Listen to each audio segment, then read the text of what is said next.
Bom dia, seja muito bem-vinda, muito bem-vindo ao Veja Mercado dessa terça-feira, 2 de julho. Nosso programa que vai ao ar sempre de segunda a sexta-feira, sempre pela manhã, nas redes sociais de Veja e também em formato de podcast no Spotify, com o patrocínio da JHSF. Então vamos lá, porque as bolsas americanas, aliás, os futuros americanos e as bolsas europeias operam majoritariamente em baixo nessa manhã, no aguardo de um painel que vai acontecer nessa manhã também, que vai ter falas da Christine Lagarde, do BCE, do Jeremy Powell, do Fed, e também do Roberto Campos Neto, nosso presidente do Banco Central.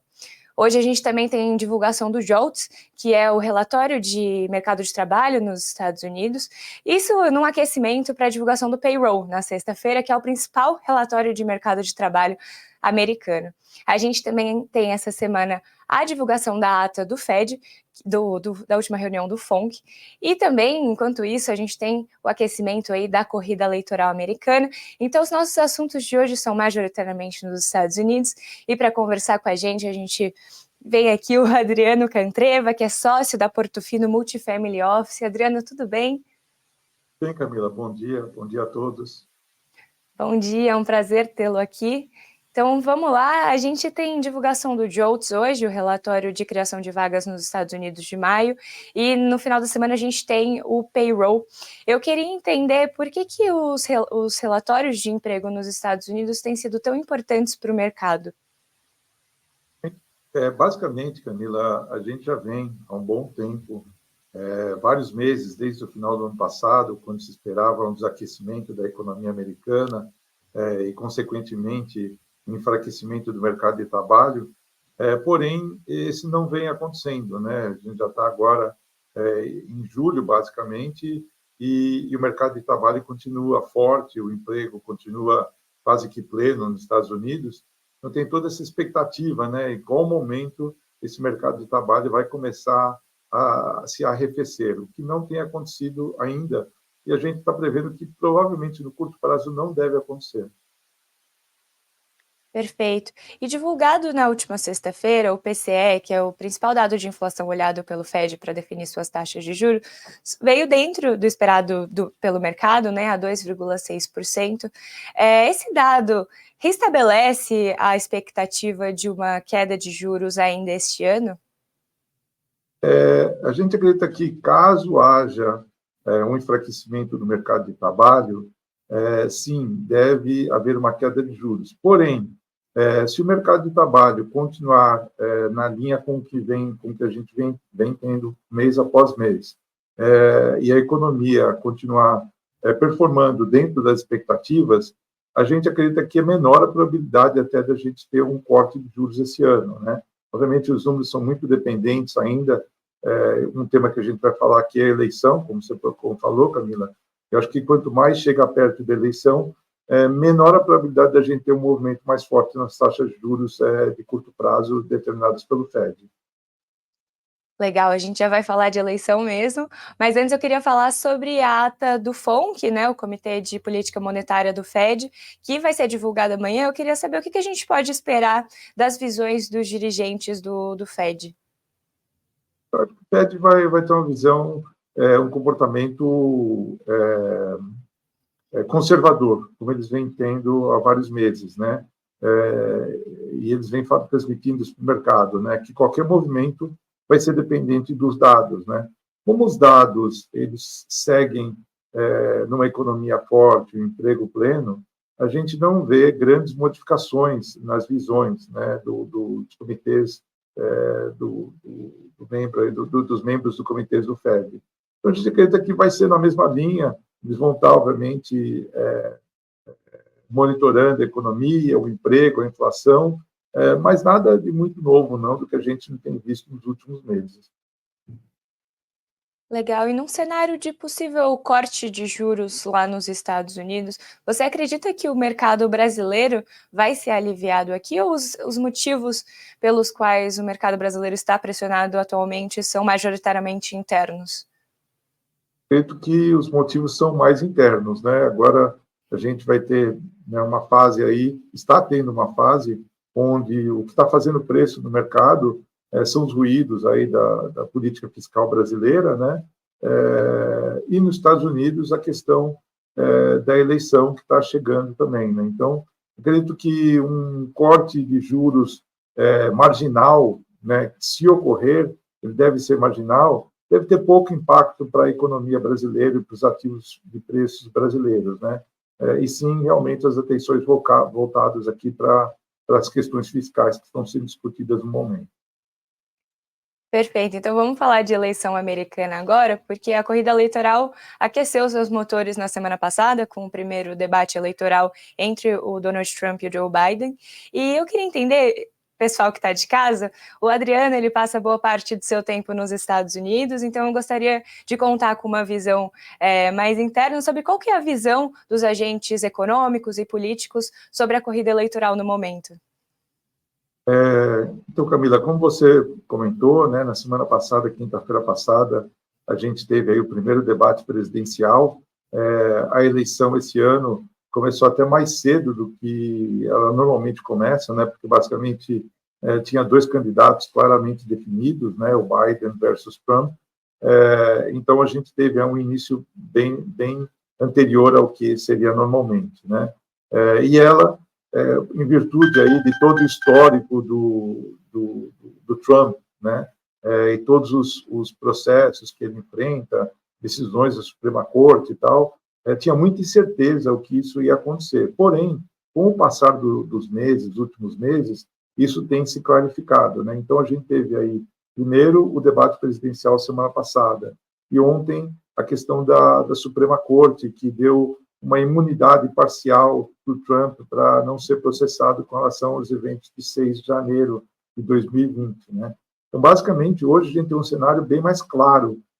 Na quinta-feira, o debate foi muito ruim para o Biden, né? O Biden, uma das principais críticas é a idade do Biden, né? E as habilidades dele para ser presidente mais um termo, né?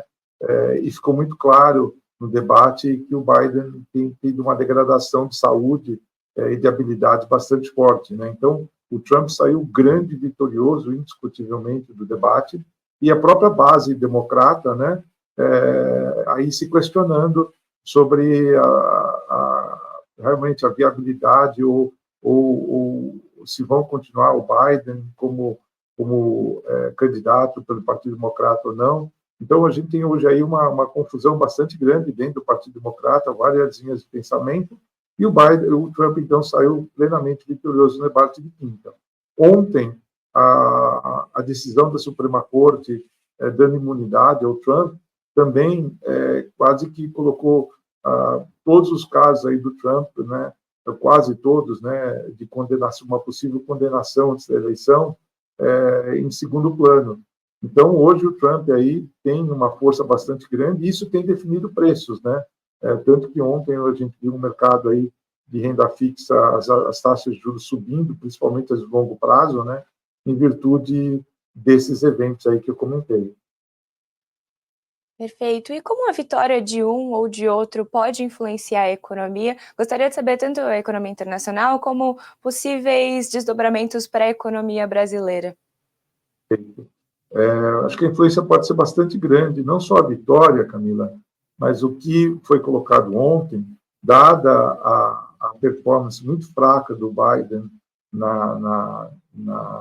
no debate de quinta-feira, o que foi colocado, o mercado está sentindo que tem uma probabilidade maior dos republicanos ganharem não só a presidência através do Trump, mas também retomarem o controle do Senado e manterem a Câmara, né? O que seria aí uma dominância total da máquina do governo americano, e isso, obviamente, teria impactos bastante fortes a níveis de gastos, de receita, né? Dado que os republicanos são contra aumento de impostos, né?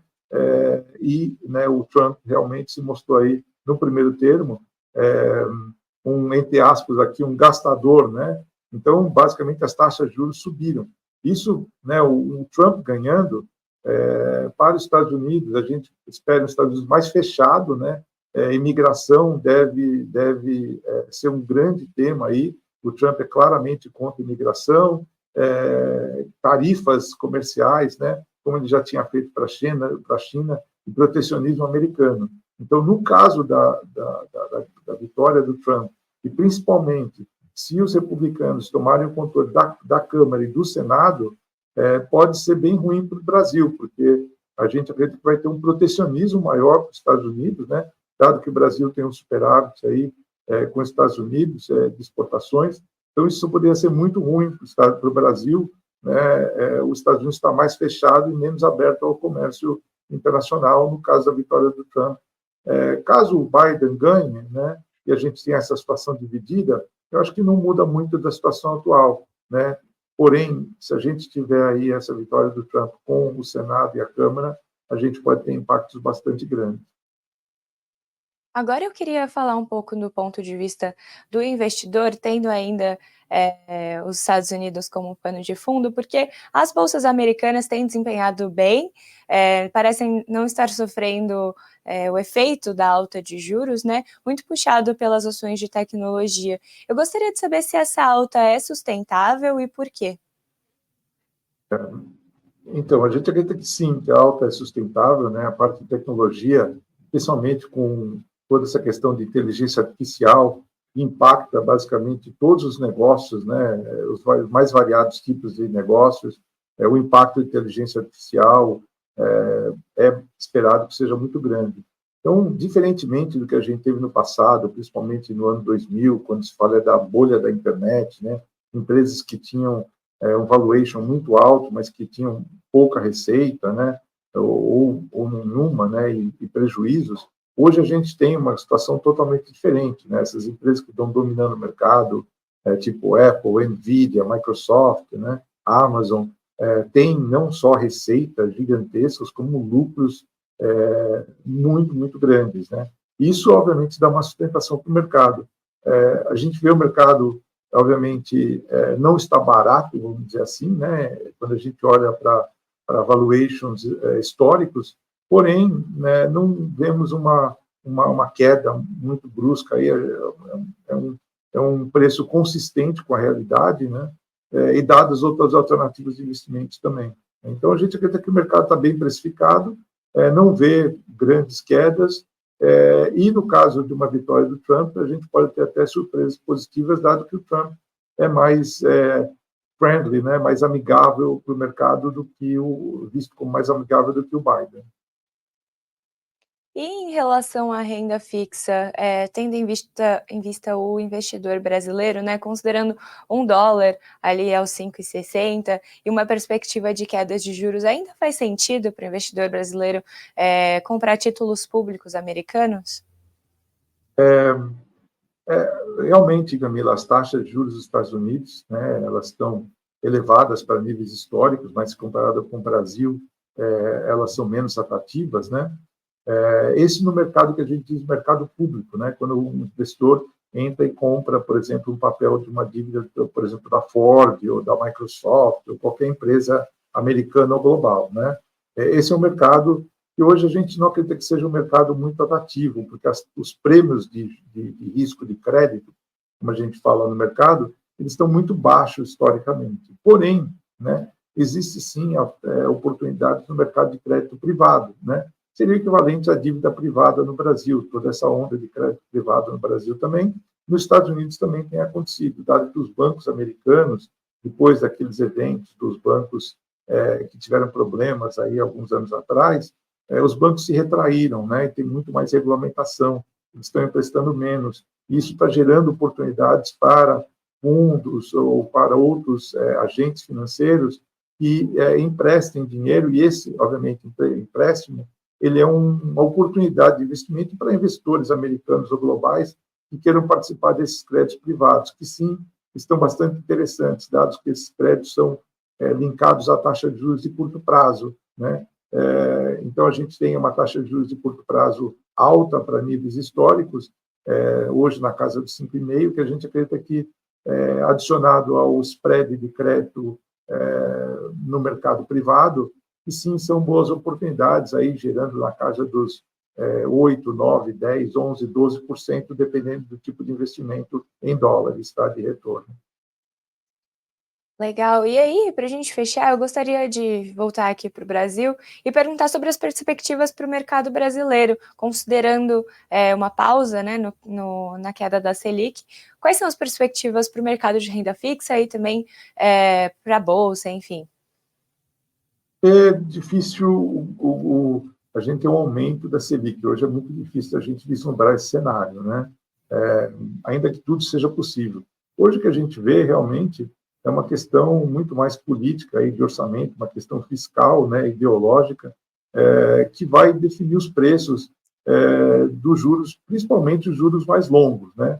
Os juros futuros, os juros de curto prazo da Selic, a gente não acredita que tenha grandes modificações, porém, na parte longa da curva, dependendo do que acontecer, dos ruídos aí mais políticos, né, a gente pode ter aí movimentos mais bruscos, né?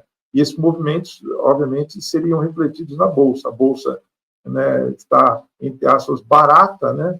Porém, a gente não vê nenhum trigger de curto prazo que faça com que a bolsa tenha uma apreciação significativa no curto prazo, né? Então, o cenário para o Brasil é um cenário de manutenção do cenário atual, né? Com, né, uma possível pior ou melhora, dependendo do que acontecer aí no cenário político e na questão fiscal.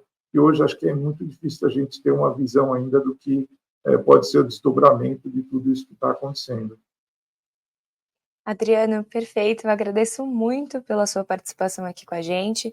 Foi super legal tê-lo aqui. Eu te convido para voltar outras vezes e conversar mais tempo aqui com a gente. Obrigado, Camila. Foi um prazer estar com vocês hoje. Um ótimo dia a todos e aguardo o teu convite para participar novamente. Perfeito, viu? Tchau, tchau. Bom dia. Pessoal, antes da gente fechar aqui, vamos dar uma olhadinha na nossa página de Veja Negócios? Eu já estava olhando aqui mais cedo essa coluna da Neuza Sanches sobre a Americanas, né? Ela questiona como um conselho não conseguiu ver um rombo de 25 bilhões de reais, né? A gente pode ler aqui o comecinho. Sobre a operação deflagrada na semana passada pela Polícia Federal, jogou luz sobre a engrenagem que gestou um rombo de 25,3 bilhões no balanço da Americanas, um ano e meio depois de o escândalo financeiro vir à tona, causando prejuízo a fornecedores, credores e funcionários. Tanto a PF quanto o Ministério Público Federal apontam o ex-CEO Miguel Gutierrez como líder de um grupo formado por pelo menos 15 funcionários de vários escalões da empresa que durante quase uma década teria enganado auditorias e bancos.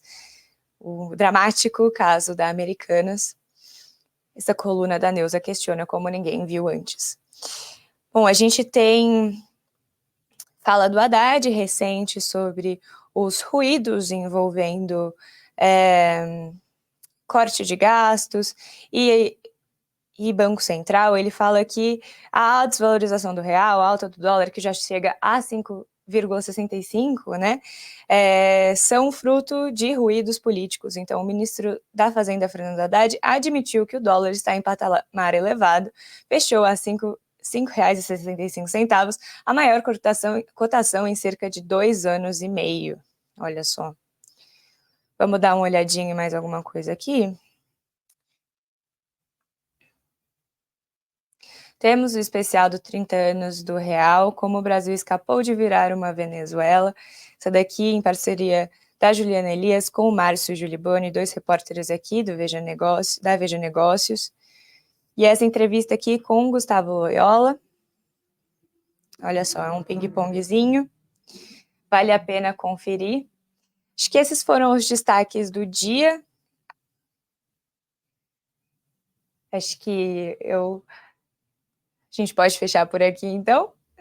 Gente, eu agradeço muito pela audiência de vocês. Lembro que o nosso programa tem patrocínio da JHSF. Te convido para me acompanhar amanhã pela manhã, de novo. Até amanhã.